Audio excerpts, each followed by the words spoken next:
The Bible says in Philippians chapter 2 verse 5 to 11. Philippians chapter 2 verse 5 to 11, the Bible says, "Let this mind be in you, which was also in Christ Jesus, who, being in the form of God, thought it not robbery to be equal with God, but made himself of no reputation, and took upon him the form of a servant, and was made in the likeness of man, and being found in a fashion as a man,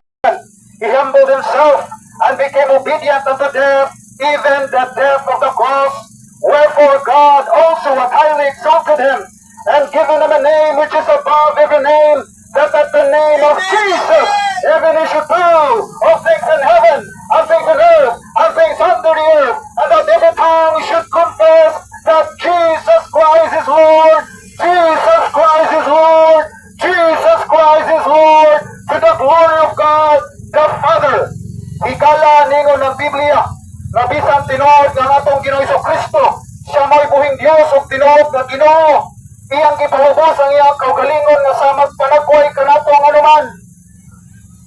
para mamatay, para mag-antos tungod sa atong mga sala. Higala, iyang gibiyaan iyang trono sa langit, aron magsakripisyo sa krus sa Kalbaryo 2,000 years ago. Higala, mao na ang kamatuoran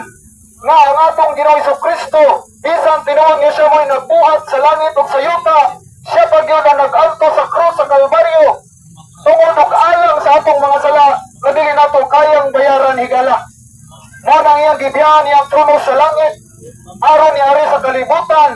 aron mamatay. Higala, tungod sa atong mga sala, ug siya gilubong, ug sa katulog adlaw nga banhaw, sumala sa mga kasulatan nga naay 500 kapin ka mga testigo